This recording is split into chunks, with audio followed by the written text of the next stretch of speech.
पाकिस्तान में बकरी ईद का त्योहार नजदीक आ रहा था। फरीद और अब्दुल अपनी अपनी बकरियों को ताज़ा ताज़ा चारा खिलाकर ताज़ा माजा कर रहे थे। अब्दुल, ये बकरियों की किस्मत भी अजीब होती है ना? हाँ, आज हम इन्हें चारा खिलाकर ताजा माजा कर रहे हैं, फिर ईद के दिन हम इन्हें चारा समझकर खा जाएंगे। फरीद और अब्दुल की बात सुनकर दोनों बकरियां काफी डर जाती हैं। रात के वक्त दोनों बकरियां रोते हुए आपस में बात कर रही होती हैं। अमीना, क्या अब हम कुछ ही दिनों के मेहमान हैं? हाँ सरीना, ईद के दिन ये लोग हमारी कुर्बानी देकर रब को खुश करेंगे। इसे कुर्बानी नहीं, हत्या कहते हैं। मैं भी सोचूं, हमारी हत्या करने पर रब कैसे खुश हो सकता है? ये इंसानों के द्वारा बनाए गए रिवाज हैं, पर कुछ भी हो जाए मैं बलि की बकरी नहीं बनूंगी। बलि की बकरी नहीं बनूंगी क्या मतलब? क्या अपनी जान बचाने के लिए हम कुछ कर सकते हैं?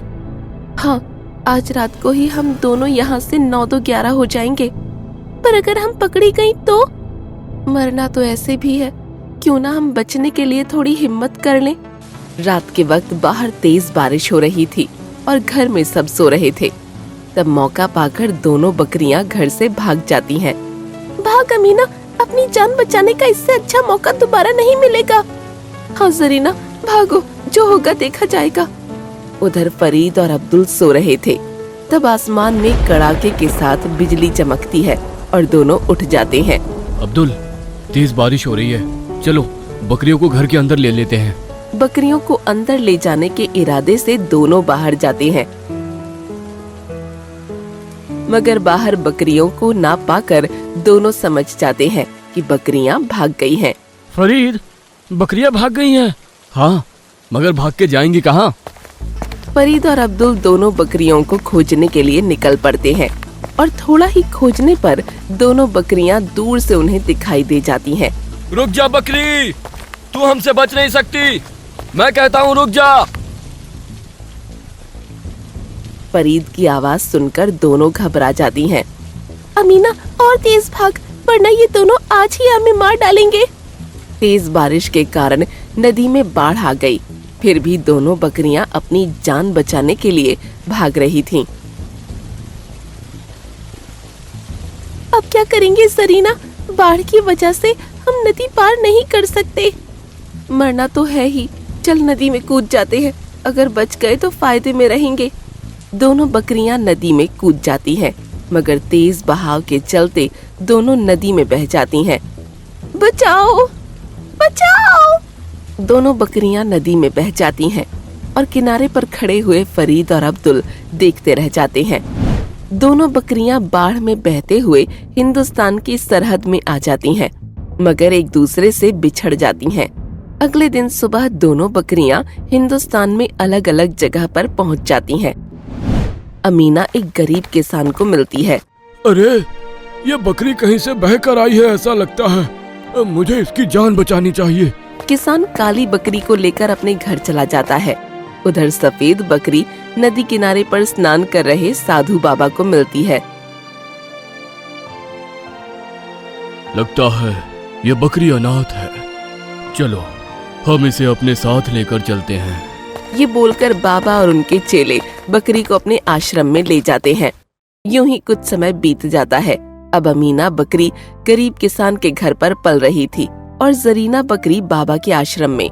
दोनों बकरियों को एक दूसरे से बिछड़ जाने का बहुत गम था। एक दिन अमीना बकरी जरीना बकरी की याद में आंसू बहा रही थी। जरीना, तुम कहाँ हो? तुम्हारे बिना मुझे जरा भी अच्छा नहीं लगता।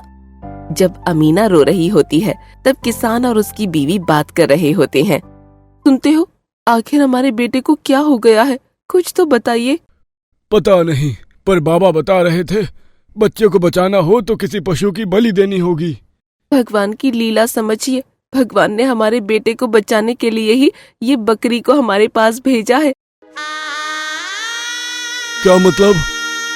अभी भी आप नहीं समझे? अरे, ये बकरी किस काम आएगी? इसी बकरी की बलि देकर हमारे बच्चे को बचा लीजिए ना। लीला की बात सुनकर बकरी के पांव तले धरती सरक जाती है। या अल्लाह, आसमान से गिरी तो खजूर में अटकी, अब क्या होगा? ये लोग मुझे बाबा के पास ले जाकर मेरी बलि चढ़ा देंगे। उधर जरीना बकरी तो बाबा के आश्रम में काफी खुश रहती थी, मगर एक दिन अचानक बाबा की तबीयत बहुत खराब हो जाती है। बाबा, आप चिंता ना करें, आप जल्दी ही ठीक हो जाएंगे। शिष्य चाहते थे कि बाबा की तबीयत जल्दी ठीक हो जाए, पर उनके पास दवाई के पैसे नहीं थे। सीताराम, अब हम क्या करेंगे? बाबा की दवाई के लिए पैसों का इंतजाम कहाँ से करेंगे? कल बसंत पंचमी है, कुछ ना कुछ जुगाड़ तो हो ही जाएगा। वो तो ठीक है, पर कल बसंत पंचमी और बकरी ईद का त्योहार साथ में है। तो क्या हुआ, कल बसंत पंचमी और बकरी ईद एक साथ मनाएंगे। ये तो बड़ी अच्छी बात है, पर पैसे कहाँ से लाएंगे? अरे अभी अभी तो तुमने बोला कि बसंत पंचमी और बकरी ईद एक साथ है। हाँ तो? अगर कल बकरी ईद है तो ये बकरी हमारे किस काम आएगी? मैं कुछ समझा नहीं। अरे भाई, कल हम इस बकरी को इस्लाम कसाई को बेच देंगे और इससे जो पैसा मिलेगा उससे बाबा की दवाई करवा देंगे। चेलों की बात सुनकर जरीना के पांव तले धरती सरक जाती है। या अल्लाह, भारत हो या पाकिस्तान, सब इंसान एक जैसे ही होते हैं क्या? बलि हो या कुर्बानी, इन्हें मारने के लिए हम बेजुबान जानवर ही मिलते हैं। पर अब कुछ भी हो जाए, मैं मरना नहीं चाहती। दोनों बकरियां मन ही मन अपनी जान बचाने की ठान लेती हैं और रात होते ही दोनों भाग जाती हैं। अमीना बकरी अपनी जान बचाने के लिए जंगल की ओर भागती है। उधर जरीना भी अपनी जान बचाने के लिए जंगल की ओर ही भाग रही होती है। दोनों बकरियां भागते भागते इत्तेफाक से जंगल में एक साथ हो जाती हैं। दोनों बकरियां एक दूसरे को देखकर बहुत खुश हो जाती हैं। अमीना, तुम यहाँ? हाँ जरीना, तुम्हें जिंदा देखकर बहुत खुशी हुई। ये सब तो ठीक है, पर मुझे ये तो बताओ, तुम क्यों भाग रही हो? तुम भी तो भाग रही थी, क्या तुम भी अपनी जान बचाने के लिए भाग रही थी? हाँ अमीना, मुल्क पाकिस्तान हो या भारत, इंसान सब एक जैसे होते हैं। वहाँ हमें कुर्बानी के नाम पर काटा जाता है, यहाँ बलि के नाम पर मारा जाता है। तुम ठीक बोल रही हो, मुझे भी वो किसान बलि चढ़ाने के लिए ले जाने वाला था और मैं भाग आई। दोनों बकरियां अपनी अपनी कहानी सुना रही होती हैं। अमीना, अब मैंने सोच लिया है, अब हम इंसानों के साथ नहीं रहेंगे। हाँ, दुनिया में इंसान से ज्यादा मक्कार प्राणी कोई नहीं हो सकता।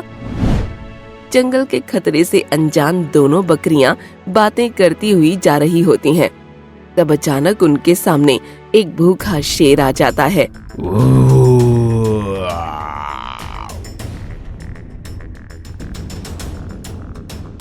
भूखे शेर को देखकर दोनों बकरियां डर जाती हैं। या अल्लाह, एक और मुसीबत आ गई, अब क्या करें? दोनों बकरियों की बात सुनकर शेर सिंह बोला, काफी दिनों से भूखा हूँ, इसलिए जल्दी से बताओ कि तुम दोनों में से पहले किसे मारूं? भूखे शेर की बात सुनकर चालाक बकरी अपनी जान बचाने के लिए बोली, महाराज, आप बेशक मुझे ही पहले मारकर खा जाना, किंतु मैं आपसे एक सवाल पूछना चाहती हूँ। मरने वाले की आखिरी इच्छा हमेशा पूरी करनी चाहिए। बता बकरी, क्या पूछना चाहती है? महाराज, आप जंगल के राजा होने के बावजूद भी काफी भूखे क्यों हो? बकरी की बात सुनकर शेर सिंह की आंखों में पानी आ गया। वो अपनी दास्तान दोनों बकरियों को सुनाता है। दरअसल कुछ महीने पहले जंगल में शिकारी आए थे और मुझे उठा कर ले गए थे और मुझे उन जालिमों ने सर्कस वाले को बेच दिया था। फिर सर्कस वालों के कोड़े खा खा कर परेशान हो गया था। फिर अचानक मौका मिलते ही मैं वहां से भाग निकला। मतलब कि आप भी हमारी तरह इंसानों से परेशान हो? हाँ, अगर इंसान मुझे यहाँ नजर आ जाए तो मैं उसे जिंदा ही खा जाऊंगा। महाराज, हम पाकिस्तानी बकरियां हैं।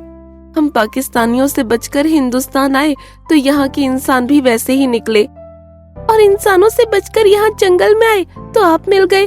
हमारी तो किस्मत ही खराब है। बकरियों की दास्तान सुनकर शेर सिंह बोला, चिंता मत करो बकरियों, मैं तुम्हें नहीं मारूंगा। क्योंकि तुम भी इंसानों से परेशान हो और मैं भी इंसानों से परेशान हूँ। ये सुनकर दोनों बकरियां खुश हो जाती हैं। और वैसे भी मैं हिंदुस्तान का शेर हूँ। हम हिंदुस्तानी मजलूमों को नहीं मारते। आज से तुम दोनों इसी जंगल में मेरे साथ रहोगी और तुम्हारी सुरक्षा की जिम्मेदारी भी मेरी ही रहेगी। दिलदार शेर ने दोनों बकरियों को नहीं मारा। उस दिन से दोनों बकरियां शेर सिंह की छत्र छाया में आराम से रहने लगीं। जंगल के करीब छोटे से गांव में रानी नाम की एक बहादुर बकरी रहती थी। रानी ने गांव के कई व्यक्तियों की जान बचाई थी, जिस कारण सभी गांव वाले उसे बहुत चाहते थे। एक दिन रानी बकरी बीमार हो जाती है। सुनिए जी, रानी की तबीयत ठीक नहीं लग रही, आप उसे डॉक्टर के पास ले जाइए। हाँ, मैं अभी उसे अस्पताल लेकर जाता हूँ। नहीं मालिक, आप मेरी चिंता न करें, कल मैं खुद डॉक्टर के पास चली जाऊंगी। लेकिन तुम्हारी तबीयत ठीक नहीं है रानी। आप सब मुझे बहादुर बकरी कहते हैं ना, इसलिए मैं कल खुद दवाई लेने जाऊंगी बस। अगले दिन बीमार बकरी दवाई लेने के लिए अकेले ही डॉक्टर के पास जाने लगती है। साथियों, छुप जाओ, आज हम इस बकरी को अपना शिकार बनाएंगे। कालू कसाई और उसके आदमी छुप जाते हैं और जैसे ही बकरी उनके नजदीक आती है, वो तीनों बकरी को घेर लेते हैं। साथियों, पकड़ लो इसे। मुझे क्यों पकड़ रहे हो? आखिर मैंने तुम्हारा क्या बिगाड़ा है? बड़ी बहादुर बकरी बनती है ना तू। अब हमारे सामने अपनी बहादुरी बता तो जानू। और अगर बहादुरी नहीं बता पाई तो ये कालू कसाई तेरे छोटे छोटे टुकड़े करके मटन मसाला, मटन बिरयानी, मटन कोरमा बेचने वाले को बेच देगा तुझे। रुको भाइयों, तुम जानते हो ना गांव वाले मुझसे कितना प्यार करते हैं। अगर उन्हें पता चला तुमने मुझे मारा है, वो तुम्हें छोड़ेंगे नहीं। मूर्ख बकरी, मैं तुझे मारूंगा ये बात गांव वालों को पता कैसे चलेगी? आसपास देख, यहाँ कोई गांव वाला है ही नहीं। यहाँ सिर्फ हम ही हैं जो आज तेरा खेल खत्म कर देंगे। तुम मुझे कभी नहीं मार सकते। मुझे मारना तो दूर की बात है, तुम लोग मुझे पकड़ भी नहीं सकते। ये बात है।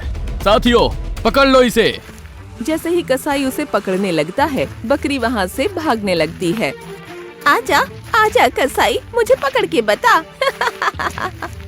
कसाई और उसके आदमी बकरी को पकड़ नहीं पाते हैं, इसलिए गुस्सा होकर तेज रफ्तार से बकरी के पीछे भागते हैं, मगर गलती से तीनों एक गड्ढे में गिर जाते हैं। कसाई को गड्ढे में गिरा देखकर बकरी जोर जोर से हंसने लगती है। क्यों कसाई, गड्ढे में गिरकर आया मजा कि नहीं? मेरा मजाक उड़ा रही है? पीछे मुड़कर देख, तेरी मौत खड़ी है। बकरी जैसे ही पीछे मुड़कर देखती है तो वहाँ कसाई के और 2 आदमियों ने उसे घेर लिया है। आई ला, और गुंडे आ गए। अरे बकरी तक तो जिंदा रहने दो।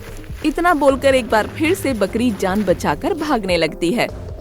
अरे निकम्मो, खड़े होकर बकरी को भागते हुए क्या देख रहे हो? अरे उसका पीछा करो। अगर वो गांव तक पहुंच गई तो हमारा राज सबको बता देगी। अगर अपनी जान बचानी है तो जाओ उस बकरी की जान ले लो। कालू कसाई के गुंडे एक बार फिर से बकरी का पीछा करने लगते हैं।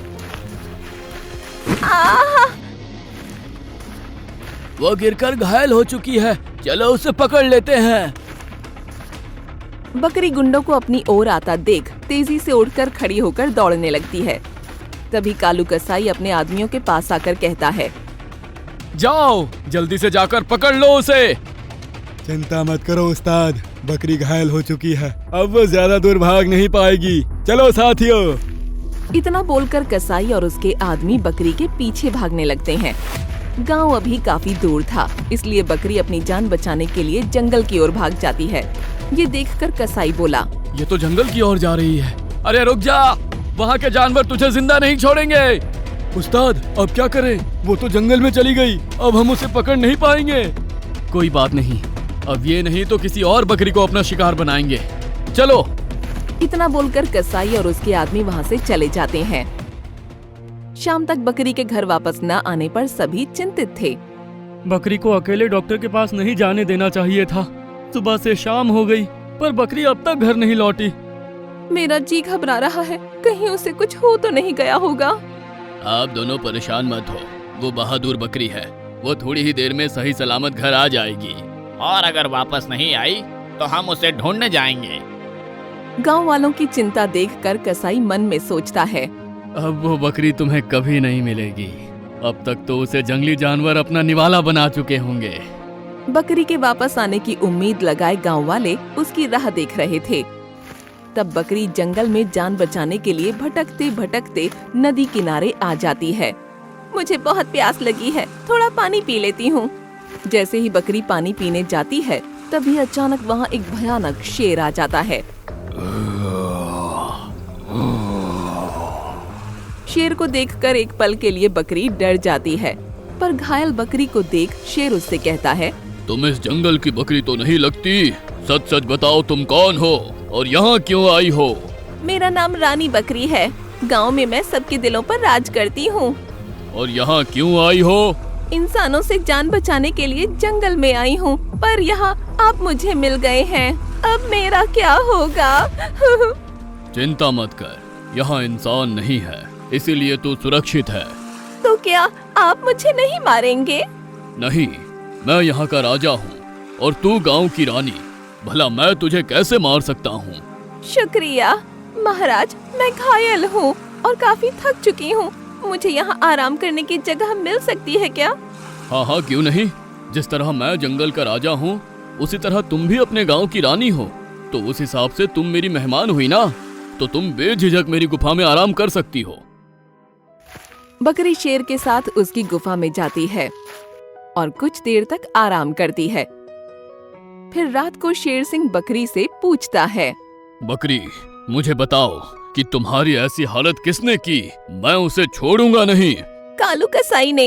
वो मुझे जान से मारना चाहता है भैया। तुमने मुझे भैया कहा? हाँ भैया, क्योंकि इस दुनिया में मेरी रक्षा करने वाला कोई नहीं है। आज से मैं तुम्हारी रक्षा करूंगा। शेर प्रजाति के सारे दाव पेच सिखाऊंगा। मैं तुम्हें ऐसी ट्रेनिंग दूंगा कि तुम्हारा बदन भले ही बकरी का है, लेकिन कलेजा शेर का होगा। अगले दिन से शेर सिंह बकरी को शेरों वाली ट्रेनिंग देना शुरू करता है और कुछ ही दिनों में बकरी शेर जितनी खूंखार हो जाती है। भैया, अब मैं बिल्कुल तैयार हो चुकी हूँ। अब मैं अपने गांव जाना चाहती हूँ। हाँ, चलो मैं तुम्हें गांव तक छोड़ने आता हूँ। नहीं भैया, आपकी ट्रेनिंग की वजह से अब मैं बहुत बहादुर बन गई हूँ। अब मैं 5-10 कसाईयों पर अकेली भारी पड़ सकती हूँ। बकरी की हिम्मत देखकर शेर सिंह खुश हो जाता है। ठीक है बहन, लेकिन जब भी इस भाई की जरूरत पड़े सिर्फ आवाज लगा देना। तुम्हारा भाई तुम्हारे सामने होगा। शुक्रिया भैया। शेर सिंह को शुक्रिया कहकर बकरी अपने गांव जाती है। मुखिया जी, बकरी को गायब हुए कई दिन हो गए हैं। हमें उसकी चिंता हो रही है। हाँ, अब हमें उसकी तलाश करनी ही चाहिए। ठीक उसी वक्त बकरी आ जाती है। मुखिया जी, अरे वो देखो, रानी बकरी वापस आ गई। रानी बकरी को वापस आया देख सब खुश हो जाते हैं और जश्न मनाते हैं। उधर बकरी के वापस आने की बात सुनकर कालू कसाई सोचता है, जब तक उस बकरी को हलाल नहीं करूंगा तब तक चैन से नहीं बैठूंगा। कालू भाई, सुना है बकरी जंगल से जिंदा वापस आ गई है। हाँ, वो शेर के पंजे से तो बच सकती है, मगर मेरे छुरे से वो नहीं बच सकती। आज रात को ही हम उसका काम तमाम कर देंगे। रात के वक्त कसाई अपने गुर्गों के साथ चुपके से रवि के घर आता है। साथियों, बकरी को बंधक बनाकर बूचड़ खाने में ले चलो। तीनों मिलकर रानी बकरी को बंधक बनाकर बूचड़ खाने में ले जाते हैं। कल सवेरा होते ही सबसे पहले इस बकरी को काटेंगे, ठीक है? हाँ उस्ताद। फिर बकरी को बांधकर तीनों वहाँ से चले जाते हैं। सुबह होते ही कालू कसाई अपने गुर्गों के साथ बूचड़ खाने में आता है और देखता है बूचड़ खाने के सारे प्राणी गायब हैं। गजब हो गया उस्ताद, सारे प्राणी गायब हैं। ऐसा कैसे हो सकता है? पता करो वो बकरी कहाँ है। तभी हीरो की माफिक बकरी वहाँ आ जाती है। तू क्या समझा था बकरी फ्लावर है? ये बकरी फ्लावर नहीं है बल्कि वाइल्ड फ्लावर है। हाँ, पुष्पा देख के आई है क्या? ये फ्लावर और फायर फिल्मों में होता है, रियल में तो कसाई का छुरा और बकरी की गर्दन होती है। तेरे छुरे की धार इतनी तेज नहीं कि रानी की गर्दन काट सके। उस्ताद, बहुत बोलती है ये। चलो आज इसका 1 2 का 4 कर ही देते हैं। तीनों कसाई मिलकर बकरी पर हमला करते हैं। रानी बकरी को शेर ने ट्रेनिंग दी थी, इसलिए वो शेर की तरह लड़कर तीनों कसाईयों को घायल कर देती है। ये बकरी तो शेर की तरह लड़ती है। हाँ, हम इसे नहीं हरा सकते। लगता है सारे प्राणियों को यही छुड़ा कर ले गई है। बिल्कुल, मैं ही सबको छुड़ा कर ले गई हूँ। मगर तू तो एक मामूली बकरी है, तू इन सबको कैसे छुड़ा कर ले जा सकती है? मुझे मामूली समझने वाले, वो देख। अरे बाप रे, ये तो जंगल के खतरनाक प्राणी हैं। और इतने ही खतरनाक मेरी बकरी बहन है, समझा कसाई? बकरी हमारी बहन है, उस पर बुरी नजर करने वालों की हम आंखें फोड़ने आए हैं। प्राणियों का गुस्सा देख कालू कसाई डर जाता है। हमसे भूल हो गई, हमें माफ कर दीजिए। माफी मांगनी है तो मेरी बहन से मांग, वरना आज हम तेरे गुर्दा, कलेजी और पाए खाएंगे। मुझे माफ कर दो बकरी। बकरी नहीं, बकरी बहन बोल कसाई। हमें माफ कर दो बकरी बहन। तभी सरपंच और सभी गांव वाले आ जाते हैं। सरपंच जी, यही गांव के प्राणियों का हत्यारा है। हाँ हाँ मुखिया जी, कल रात अगर बकरी ने हमारी जान नहीं बचाई होती तो ये कसाई हमें मार डालता। बकरी, तुमने बहादुरी बताकर सिर्फ अपनी ही नहीं, इन प्राणियों की भी जान बचाई है। हमें तुम पर गर्व है। वो सब तो ठीक है सरपंच जी, पर अब इस कसाई का क्या करें? इस कसाई को मारकर आज हम कसाई बिरयानी बनाकर खाएंगे। नहीं भैया, अगर हम भी कसाई जैसे बन जाएंगे तो हम में और कसाई में क्या फर्क रह जाएगा? हमें इन्हें माफ करना होगा। बकरी के कहने पर शेर सिंह ने कसाईयों को माफ कर दिया और सरपंच ने सभी कसाईयों को गांव से बाहर निकाल दिया। उस दिन के बाद गांव में किसी भी प्राणी की हत्या नहीं हुई। फिर सभी गांव वाले और प्राणी एक साथ मिलजुल कर खुशी खुशी अपना जीवन बिताने लगे। जंगल में 5 सालों से सूखा पड़ा था। शेर सिंह यह सब देखकर बहुत परेशान था। सारे जानवर भूख और प्यास से तड़प रहे थे। महाराज, मैं आपकी परेशानी समझ सकती हूँ, लेकिन इसका इलाज मेरे पास है। जंगल में बारिश लाने के लिए तुम जो कहोगी वो मैं करूँगा। हमें एक बाबा के पास जाना पड़ेगा। बारिश लाने का इलाज बाबा ही बताएंगे। ठीक है, हम आज ही बाबा के पास जाएंगे। बाबा, जंगल में सूखा पड़ा है, सारी नदियाँ और झीलें सूख चुकी हैं, जानवर तड़प तड़प के मर रहे। कोई उपाय बताइए बाबा। तुम्हारे जंगल का उद्धार एक गर्भवती बकरी के हाथों में है। जंगल का उद्धार बकरी के हाथों में? मैं कुछ समझा नहीं। मैं समझाता हूँ। चंपा नाम की गर्भवती बकरी जिस दिन पाकिस्तान की झील में जाके स्नान करेगी, तब तुम्हारे जंगल में बारिश हो सकती है। लेकिन हम उस बकरी को ढूंढेंगे कैसे बाबा? पाकिस्तान के करीब वाले जंगल में चंपा रहती है, जाओ जाकर ढूंढ लो उसे। शेर सिंह अपने साथियों के साथ चंपा बकरी की तलाश में पाकिस्तान की ओर निकल पड़ा। महाराज, वो देखिए, पाकिस्तान दिखाई दे रहा है। हाँ, नदी के उस पार पाकिस्तान है। बाबा ने कहा था पाकिस्तान के करीब वाले जंगल में चंपा रहती है। इसका मतलब चंपा यहीं कहीं रहती होगी। हाँ, चलो उसे ढूंढते हैं। सारे मिलकर चंपा को ढूंढते हैं। तब जंगल में चंपा उन्हें नजर आती है। क्या तुम चंपा हो? हाँ, लेकिन आप लोग कौन हो? मेरा नाम शेर सिंह है। मैं गिर के जंगल से तुम्हें ढूंढता हुआ यहाँ आया हूँ। हमारे जंगल में अकाल पड़ा है और बाबा ने कहा है जंगल में बारिश लाने के लिए तुम हमारी मदद कर सकती हो। काश मेरे पति यहाँ होते तो मैं तुम्हारी मदद कर पाती। इसका मतलब इस वक्त तुम हमारी मदद नहीं कर सकती। और तुम्हारे पति कहाँ हैं? मेरे पति एक जादूगर थे। वे बहुत शक्तिशाली थे, लेकिन एक दिन राक्षसों के हाथों मारे गए। ओह, तो क्या उन्होंने तुम्हें वो जादुई शक्तियाँ नहीं दी? उनका पुत्र मेरी कोख में पल रहा है। जिस दिन वो संतान जन्म लेगा, उस दिन मेरे पति की सारी जादुई शक्तियाँ मुझ में आ जाएगी। हाँ, लेकिन बाबा ने मुझे बताया है कि वो जादुई शक्तियाँ तुम में तभी आएंगी जब तुम पाकिस्तान की एक झील में जाके स्नान करोगी। ये मैं जानती हूँ, परंतु तुम लोग यहाँ क्यों आए हो, ये तो मुझे बताओ।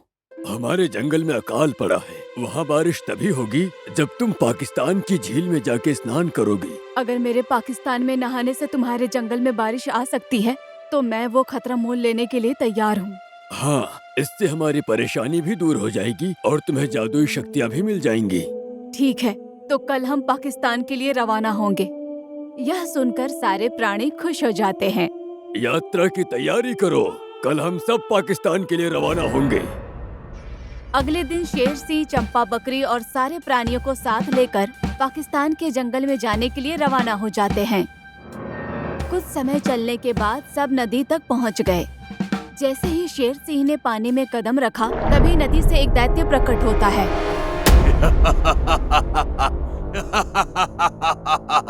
मूर्ख प्राणियों, तुम इस नदी को पार नहीं कर सकते। अगर किसी ने भी नदी को पार करने की कोशिश की तो मैं उसे मार दूंगा। दैत्य की बात सुनकर सब डर जाते हैं, लेकिन ठीक उस वक्त चंपा कहती है, हे दैत्यराज, शायद आपने मुझे पहचाना नहीं। मैं जादूगर मंगल की पत्नी हूँ। क्या तुम जादूगर मंगल की पत्नी हो? हाँ दैत्यराज। लेकिन तुम पाकिस्तान क्यों जा रही हो? पाकिस्तान के एक झील में स्नान करने से मेरे कोख में पल रहे जादूगर के पुत्र को जादुई शक्तियाँ मिल जाएगी। और मेरे जंगल में बारिश होगी। हमारा जंगल कई सालों से सूखे की चपेट में है। तुम सब नेक काम से जा रहे हो, इसलिए मैं तुम्हें नहीं रोकूंगा। जाओ। चंपा के साथ सारे प्राणी नदी पार करने लगते हैं और कुछ ही देर में सब पाकिस्तान के जंगल में प्रवेश कर जाते हैं।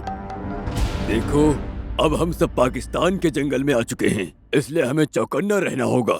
हाँ, और जल्द से जल्द हमें उस झील तक पहुंचना है जिसमें नहाकर मुझे शक्तियां हासिल करनी है और तुम्हारे जंगल में बारिश लानी है। उधर पाकिस्तान के जंगल का राजा शेर खान भी काफी चिंतित था।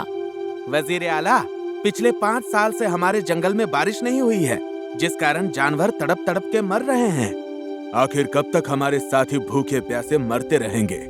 इंशाअल्लाह बहुत जल्द हमें इस मसले का हल मिल जाएगा। तभी अचानक एक बाज उड़ता हुआ आकर कहता है, सब सावधान हो जाओ। मैंने भारत के जानवरों को हमारी सीमा में घुसते हुए देखा है। क्या उनके साथ एक बकरी भी है? जी जहाँ पनाह। मुझे उनका ही इंतजार था। बाज की बात सुनकर शेर खान चौंका नहीं, बल्कि जोर जोर से हंसने लगा। यह देखकर भेड़िया पूछता है, माफ करना जहाँ पनाह, आपको उनका ही इंतजार था? मैं कुछ समझा नहीं।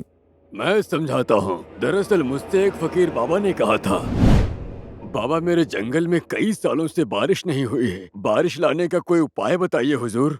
तेरे जंगल में बारिश लाने का एक उपाय है, क्या तू वो कर पाएगा? अपने मुल्क के लिए मैं कुछ भी कर सकता हूँ बाबा। ठीक है, तो सुन। हिंदुस्तान के जंगल में जादूगर मंगल की पत्नी चंपा पेट से है। किसी भी तरह तुम उसे पाकिस्तान बुलाकर एक झील में स्नान करवाओगे तो तुम्हारे जंगल में बेशुमार बारिश होगी। वो बकरी खुद की मर्जी से नहीं, हमारी मर्जी से यहाँ आ रही है। अब तुम लोग वही करना जो मैं तुमसे कहूँ। फिर शेर खान ने सबसे कहा कि हिंदुस्तान के जानवरों का स्वागत किया जाए। महाराज, दुश्मन देश के प्राणियों का स्वागत क्यों? ये स्वागत नहीं, साजिश है। कुछ ही देर में हिंदुस्तान और पाकिस्तान के प्राणियों का आमना सामना होता है और पाकिस्तान के प्राणी तहे दिल से उनका स्वागत करते हैं। हमें विश्वास नहीं था कि आप लोग हमारा दिल से स्वागत करोगे। तो बताओ दोस्तों, आप लोग पाकिस्तान क्यों आए हो? हमें एक झील की तलाश है जिसमें मैं नहाना चाहती हूँ। चंपा के उस झील में नहाने से हमारे जंगल में बारिश होगी। अल्हम्दुलिल्लाह, अल्हम्दुलिल्लाह। नेकी और पूछ पूछ। चलो झील पर चलते हैं। फिर शेर खान सबको झील के पास लेकर जाता है, जहाँ चंपा और सारे प्राणी जी भर के नहाते हैं। झील में नहाने से बकरी के शरीर में जादूगर की शक्तियाँ आ जाती हैं और जैसे ही चंपा झील से बाहर आती है, उसके कोख से बच्चा पैदा होता है। यह देख बकरी से ज्यादा शेर खान को खुशी होती है। ओए खुशामदीन, खुशामदीन। ओए मुबारक हो सबको। देखो, मुझे अमर बनाने वाला पाकिस्तान की धरती पर जन्म ले चुका है। शेर खान के मुंह से यह बात सुनकर सबको आश्चर्य होता है। आपको अमर बनाने वाला जन्म ले चुका है, इसका क्या मतलब? मुझसे फकीर बाबा ने कहा था कि हिंदुस्तान की गर्भवती बकरी का ताजा जन्मा हुआ बच्चा अगर मैं खाऊंगा तो अमर बन जाऊंगा। लेकिन मुझसे तो साधु बाबा ने ये कहा था कि चंपा के पाकिस्तानी झील में नहाने से हमारे जंगल में बारिश होगी। तुम हिंदुस्तानी लोग बड़े भोले होते हो। क्या मतलब? तू वही बाबा के पास गया था ना, जहाँ तुझे लोमड़ी लेकर गई थी? हाँ, तू शेर होकर भी बड़ा मूर्ख है शेर सिंह। इस लोमड़ी को मैंने खरीद लिया है। ये मेरे कहने पर ही तुझे उस साधु के पास ले गई थी। तू गद्दार है लोमड़ी। माफ करना महाराज, परंतु शेर खान के राजा बनते ही वो मुझे तुम्हारे जंगल की मंत्री बनाने वाले हैं। और वो कहते हैं ना, मोहब्बत और जंग में सब कुछ जायज है। और वो साधु भी मेरा भेजा हुआ फकीर बाबा ही था। लेकिन तुमने ऐसा क्यों किया? अमर होने के लिए। तेरे बच्चे को खाते ही मैं अमर हो जाऊंगा। जैसे ही शेर खान मेमने को खाने के लिए आगे बढ़ता है, तभी वहाँ साधु बाबा प्रकट होते हैं। रुक जा शेर खान, कहानी में ट्विस्ट अभी बाकी है। बाबा को वहाँ देखकर हिंदुस्तानी प्राणियों में खुशी छा जाती है। दरअसल तेरा भेजा हुआ फकीर वहाँ भेष बदल कर आया तो था, लेकिन मैंने उसे पहचान लिया था। फिर मैंने और बाबा ने मिलकर उसे बंदी बना के कैद कर दिया। तो क्या तुम्हें हमारे षड्यंत्र के बारे में पहले से पता था? हाँ लोमड़ी, मैं राजा हूँ, पूरे जंगल का ध्यान रख सकता हूँ। तो क्या तुझ पे नजर नहीं रख सकता? फिर साधु बाबा ने राज खोलते हुए शेर खान से कहा, दरअसल इस झील में नहाने से हमारे जंगल में बारिश होने वाली थी। और नहाने के बाद मुझ में मेरे जादूगर पति की सारी शक्तियाँ आने वाली थीं, जो अब मुझ में आ चुकी हैं। इसलिए अब तू इस शक्ति के कारण चंपा या इसके मेमने को छू भी नहीं सकता। मेरे मुल्क में आके मुझे ही चैलेंज कर रहा है। हम हिंदुस्तानी जहाँ भी जाते हैं, देवर तो वही रहते हैं। मुझे अमर होने से कोई नहीं रोक सकता। मैं अभी इस मेमने को खा जाता हूँ।